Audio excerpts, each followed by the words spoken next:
ہماری نمازوں کا حال. اور پھر کہتے ہیں اللہ میری سن نہیں رہا. کہاں سے سنے گا اللہ؟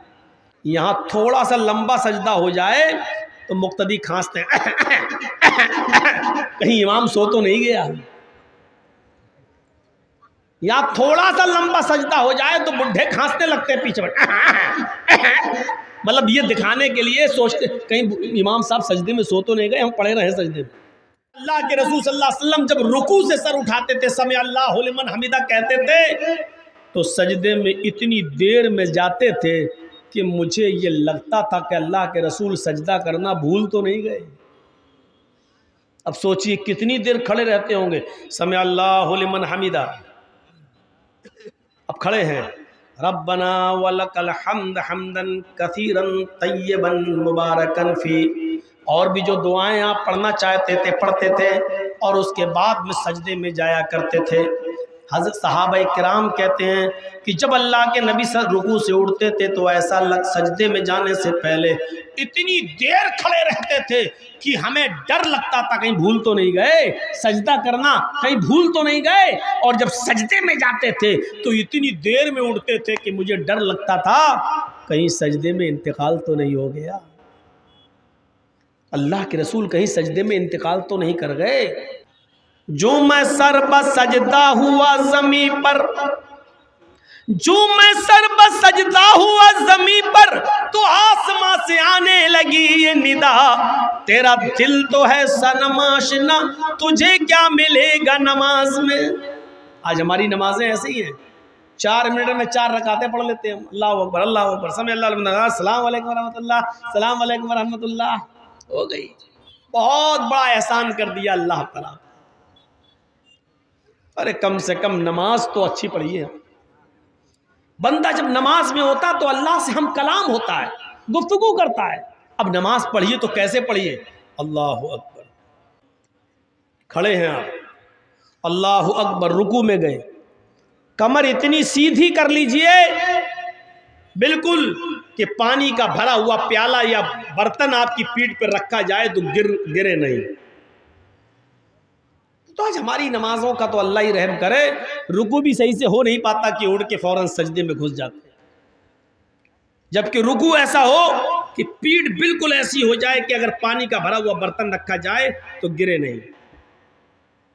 جب آپ اس طریقے سے رکوع کریں گے، انگلیاں کھلی ہوں گی، گھٹنے کو ٹائٹ طریقے سے پکڑیں گے، تو یہ آپ کی پیروں کی نسوں کا کھچان ہوگا، اور آپ کی یہ نسیں رگیں جام نہیں ہوں گی. آپ کا بلڈ سرکولیشن بڑھے گا، دماغ تک پہنچے گا، اور آپ کو پیروں میں جو رگیں کھنچتی ہیں اس کی بیماری آپ کی ختم ہوگی. لیکن آپ کو تھوڑا لمبا رکوع کرنا پڑے گا. 3 بار نہیں، سبحان رب العظیم، سبحان رب العظیم، سبحان رب العظیم، نہیں، آپ کو بہت اطمینان سے پڑھنا پڑے گا ایسے رکوع کر کے. سبحانک اللہم ربنا وبحمدک اللہم اغفر لی، سبحانک اللہم ربنا وبحمدک اللہم اغفر لی، سبحانک اللہم ربنا وبحمدک اللہم اغفر لی. کم سے کم یہ 3 بار پڑھیں گے، اتنی دیر میں آپ کے رگوں کا کھچاؤ ٹھیک ہوگا اور بلڈ سرکولیشن اچھا ہوگا. اس کے بعد آپ کہیے سمع اللہ لمن حمدہ، سبحان رب العظیم، سبحان رب العظیم، سبحان رب العظیم، سمع اللہ لمن حمدہ، اللہ اکبر. یہ کوے کی چونچے مارو گے تو فائدہ نہیں ملے گا کچھ. یہ بلڈ سرکولیشن، یہ ایکسرسائز ہے. اس کے بعد اٹھیے، پھر سجدے میں جائیے. دونوں پیر آپ کے اس طریقے سے مڑے ہوئے ہوں، ایسے مان لیجئے ادھر آپ منہ کر کے نماز پڑھ رہے ہیں، قبلہ ادھر ہے، تو یہ ایسے پیر آپ کے مڑے ہوئے ہوں. یہاں سے جب رگیں کھچیں گی اور ریڑھ کی ہڈی تک پہنچتے ہوئے دماغ تک، سجدہ رکوع سے تھوڑا لمبا کیجئے. اگر آپ نے 3 مرتبہ پڑھا ہے سبحانک اللہم ربنا وبحمدک اللہم اغفر لی رکوع میں، تو 5 مرتبہ کم سے کم پڑھیے سجدے میں. سبحانک اللہم ربنا وبحمدک اللہم اغفر لی، سبحانک اللہم ربنا وبحمدک اللہم اغفر لی. رکوع کی بنسبت سجدہ تھوڑا لمبا، کیوں؟ کیونکہ سجدے میں انسان اپنے رب کے سب سے زیادہ قریب ہوتا ہے، اور جب آپ سجدہ کریں گے تو بلڈ کا سرکولیشن آپ کے دماغ تک پہنچ جائے گا۔ امریکہ کا ڈاکٹر مورس لکھتا ہے اپنی کتاب کے اندر، جو آدمی 5 وقت کی نماز پڑھتا ہو اور سجدہ لمبا کرتا ہو، ایسے آدمی کو برین ہیمبریج کی بیماری نہیں ہوتی ہے، کیونکہ بلڈ اس کے دماغ تک پہنچ جاتا ہے۔ نماز کے ایسے آپ کھڑے ہیں تو بلڈ آپ کے دماغ تک پہنچ تو رہا ہے، لیکن اس کی وہ پوزیشن نہیں ہے، وہ اسپیڈ نہیں ہے۔ جب آپ سجدے میں جاتے ہیں تو بلڈ پوری اسپیڈ کے ساتھ آپ کے دماغ کی ایک ایک رگ اور ایک ایک نس کو تر و تازہ کر دیتا ہے، وہاں تک پہنچ جاتا ہے بلڈ کا سرکولیشن۔ ایسے آدمی کو کبھی برین ہیمبریج کی بیماری نہیں ہوتی، دماغ کی نس نہیں پھٹتی۔ لیکن سجدہ تھوڑا لمبا ہونا چاہیے، وہ سجدہ نہیں جو ابھی رکوع کی طرح بتایا، سبحان رب العلیٰ، سبحان رب العلیٰ، سبحان رب العلیٰ، اللہ اکبر، اللہ اکبر۔ یہ کوئی نمازیں تھوڑی ہیں۔ نماز تو یہ تھی کہ صحابہ کرام فرماتے ہیں کہ میں اللہ کے رسول کے پیچھے نماز پڑھتا تھا، اور اللہ کے رسول صلی اللہ علیہ وسلم جب رکوع سے سر اٹھاتے تھے، سمع اللہ لمن حمدہ کہتے تھے، تو سجدے میں اتنی دیر میں جاتے تھے کہ مجھے یہ لگتا تھا کہ اللہ کے رسول سجدہ کرنا بھول تو نہیں گئے۔ اب سوچئے کتنی دیر کھڑے رہتے ہوں گے۔ سمع اللہ لمن حمدہ، اب کھڑے ہیں، ربنا ولک الحمد حمدا کثیرا طیبا مبارکا فی، اور بھی جو دعائیں آپ پڑھنا چاہتے تھے پڑھتے تھے، اور اس کے بعد میں سجدے میں جایا کرتے تھے۔ حضرت صحابہ کرام کہتے ہیں کہ جب اللہ کے نبی رکوع سے اٹھتے تھے تو ایسا سجدے میں جانے سے پہلے اتنی دیر کھڑے رہتے تھے کہ ہمیں ڈر لگتا تھا کہیں بھول تو نہیں گئے سجدہ کرنا، کہیں بھول تو نہیں گئے۔ اور جب سجدے میں جاتے تھے تو اتنی دیر میں اٹھتے تھے کہ مجھے ڈر لگتا تھا کہیں سجدے میں انتقال تو نہیں ہو گیا، اللہ کے رسول کہیں سجدے میں انتقال تو نہیں کر گئے۔ یہاں تھوڑا سا لمبا سجدہ ہو جائے تو مقتدی کھانستے ہیں، کہیں امام سو تو نہیں گیا۔ یا تھوڑا سا لمبا سجدہ ہو جائے تو بڈھے کھانسنے لگتے ہیں پیچھے، مطلب یہ دکھانے کے لیے سوچتے کہیں امام صاحب سجدے میں سو تو نہیں گئے، ہم پڑے رہے سجدے میں۔ ہماری نمازوں کا حال، اور پھر کہتے ہیں اللہ میری سن نہیں رہا۔ کہاں سے سنے گا اللہ؟ جو میں سر بسجدہ ہوا زمین پر، جو میں سر بسجدہ ہوا زمین پر، تو آسماں سے آنے لگی یہ ندا، تیرا دل تو ہے صنم آشنا، تجھے کیا ملے گا نماز میں۔ آج ہماری نمازیں ایسی ہیں، 4 منٹ میں 4 رکعتیں پڑھ لیتے ہیں، اللہ اکبر، اللہ اکبر، سمع اللہ لمن حمدہ، السلام علیکم ورحمۃ اللہ، السلام علیکم ورحمۃ اللہ، ہو گئی۔ بہت بڑا احسان کر دیا اللہ تعالیٰ۔ ارے کم سے کم نماز تو اچھی پڑھیے۔ بندہ جب نماز میں ہوتا تو اللہ سے ہم کلام ہوتا ہے، گفتگو کرتا ہے۔ اب نماز پڑھیے تو کیسے پڑھیے؟ اللہ اکبر، اللہم باعد بینی و بین خطایای کما باعدت بین المشرق والمغرب، ایسے دعا پڑھیے۔ یہ نہیں اللہم باعد بینی و بین خطایای کما باعدت بین المشرق والمغرب اللہم نقنی من الخطایا کما ینقی الثوب الابیض من الدنس۔ یہ کوئی دعا ہے؟ یہ آپ کیا مانگ رہے ہیں؟ یہ تو آپ کتاب کی طرح رٹ رہے ہیں، جو آپ نے یاد کر لیا وہی آپ دعا مانگی تو سے اللہم باعد بینی و بین خطایای کما باعدت بین المشرق والمغرب۔ اے اللہ تم میرے ان گناہوں کو اتنا دور کر دے، بینی و بین خطایای، اللہ تو میرے گناہوں کے درمیان اتنی دوری پیدا فرما دے، کما باعدت بین المشرق والمغرب، جتنی دوری تو نے مغرب اور مشرق کے درمیان رکھی ہے، جتنی دوری تو نے پورب اور پشچم کے درمیان رکھی ہے، اتنی دوری تو ہمارے گناہوں کے درمیان کر دے۔ آپ ایسے دعا مانگیے۔ اچھا دعا جب مانگتے ہو تو کیسے کہتے ہو؟ اللہ میرے باپ کو ٹھیک کر دے، اللہ میرے بچے کو ٹھیک کر دے، اللہ میری بیٹی کو اچھا رشتہ دے دے، ایسے دعا مانگتے ہو کہیں؟ جب آپ دعا مانگتے ہو نماز کے بعد بھی یا کبھی تو کیسے دعا مانگتے ہو؟ اللہ میری اماں کو ٹھیک کر دے، اللہ میرے ابا کو ٹھیک کر دے، اللہ میرے بچے کو ٹھیک کر دے، اللہ میری پھوپھی کو ٹھیک کر دے، یہ دعا مانگتے ہو؟ ایسی تو کہتے نا، اے اللہ تم مجھے ہدایت دے، اے اللہ تم مجھے قبر کے عذاب سے محفوظ فرما دے، اللہ تم میرے والد صاحب کی قبر کو نور سے بھر دے، اللہ تم میرے ماں باپ کی مغفرت فرما۔ آپ ایسی تو دعا مانگتے ہو، تو نماز میں آپ ایک ساتھ کیسے پڑھتے ہو؟ اہدنا الصراط المستقیم صراط الذین انعمت علیہم، ایسا پڑھے نماز میں نیت باندھی، الحمدللہ رب العالمین الرحمن الرحیم مالک یوم الدین ایاک نعبد و ایاک نستعین اہدنا الصراط المستقیم۔ ارے بھائی تم دعا مانگ رہے ہو، دعا مانگ رہے ہو، یہ کوئی دعا ہے؟ اہدنا الصراط المستقیم، اے اللہ تو ہم کو سیدھے راستے پر چلا، صراط الذین انعمت علیہم، اے اللہ مجھے ان لوگوں کے راستے پہ چلا جن کے اوپر تو نے انعام نازل کیا ہے، غیر المغضوب علیہم ولا الضالین، اللہ مجھے ان لوگوں کے راستے پہ مت چلا جن کے اوپر تیرا غیظ و غضب اور غصہ نازل ہوا۔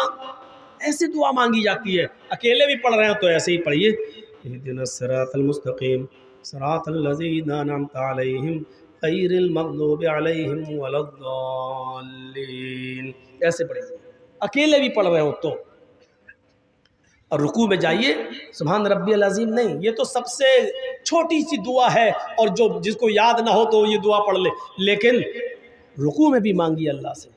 اور رکوع کی سب سے افضل دعا کون سی ہے؟ رکوع اور سجدے دونوں میں پڑھی جاتی ہے دعا، سبحانک اللہم ربنا وبحمدک اللہم اغفر لی، سبحانک اللہم، اے اللہ تیری ذات پاک ہے، وبحمدک تیری تعریف کے ساتھ، سبحانک اللہم ربنا، اے ہمارے رب، وبحمدک اللہم اغفر لی، تو میری مغفرت فرما، اللہ تو مجھے بخش دے۔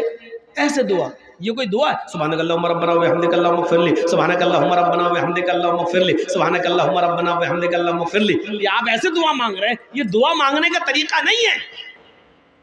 تیری ذات با برکت ہے، تو پاک ہے، تیری حمد کے ساتھ اللہ تو مجھے بخش دے، یہ تو آپ دھمکی دے رہے ہیں، یہ انداز نہیں ہونا چاہیے۔ مانگنے والا انداز ہو، اللہم اغفر لی۔ کوئی فقیر تمہارے دروازے پہ آئے کہ دے، اے جلدی دے، اے دے دے دے دے، اے اللہ کے نام پہ دے، اللہ کے نام پہ دے، اللہ کے، آپ اس کو دیں گے؟ بھگائیں گے اس کو؟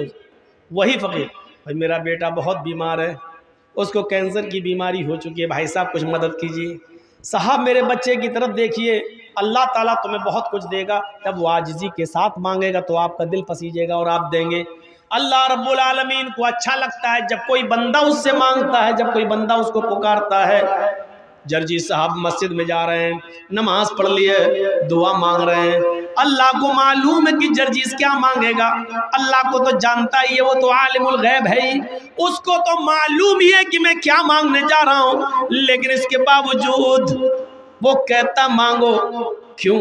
جب میرا بندہ مجھ سے مانگتا ہے تو مجھے اچھا لگتا ہے، گویا کہ وہ اپنے آپ کو میرا غلام اور مجھے اپنا مالک مان رہا ہے، یقیناً وہ اپنے آپ کو فقیر اور مجھے اپنا مالک، مجھے اپنا داتا مان رہا ہے۔ تو میرے بھائیوں، بچہ جب روتا ہے تو ماں کی پستان جوش بھرتی ہے، اور بچہ جب تک کھیلتا رہتا ہے تو ماں بھی دودھ نہیں پلاتی ہے، جب بچہ روتا ہے تو ماں اٹھاتی ہے اور اس کو سینے سے لگا کر دودھ پلاتی ہے، جبکہ ماں کو معلوم ہے 8 گھنٹے ہو گئے بچہ کھیل رہا ہے، اب بھوکا ہوگا، لیکن ماں پھر بھی دودھ نہیں پلاتی جب تک بچہ روتا نہیں ہے، ماں پستان سے نہیں لگاتی۔ اللہ کہتا ہے مجھے تو معلوم ہی ہے کہ تو کیا مانگے گا، لیکن اے میرے بندے تو مانگتا ہے تو مجھے اچھا لگتا ہے، تو مجھ سے مانگ، مجھ سے مانگ۔ میرے بھائیوں غور کرو، اللہ کو تو معلوم ہی ہے کیا مانگنے جا رہے ہو تم، لیکن پھر بھی کہتا مانگو۔ اور اگر کوئی آدمی مانگنا چھوڑ دے، مانگنا چھوڑ دے، اللہ کو پکارنا چھوڑ دے، تو اللہ کہتا ہے یستبدل قوما غیر قوم، اگر تم نے اللہ سے مانگنا چھوڑ دیا، اللہ کو پکارنا چھوڑ دیا، اللہ کو بلانا چھوڑ دیا، اللہ سے تم نے اپنی حاجتیں اور ضرورتیں مانگنا چھوڑ دی، تو اللہ تمہیں برباد کر دے گا، اللہ تمہیں اس دنیا سے مٹا دے گا، اور پھر تمہاری جگہ ایسی قوم کو لائے گا، ایسے لوگوں کو پیدا کرے گا جو دنیا میں آئیں گے اور پھر وہ اپنے رب سے توبہ کریں گے، استغفار کریں گے، اپنے رب کو پکاریں گے، اپنے رب سے مانگیں گے۔ اللہ کو اچھا لگتا ہے کہ مانگا جائے۔ مسلمانوں، جب تم اتحیات میں بیٹھ جاؤ تو بڑے اطمینان سے بیٹھا کرو، اتحیات میں جب بیٹھو تو بڑے اطمینان سے بیٹھا کرو، اور اتحیات میں ایک ایک جملہ بڑے آرام سے پڑھا کرو، اتحیات للہ والصلوات والطیبات، ایسے نہیں،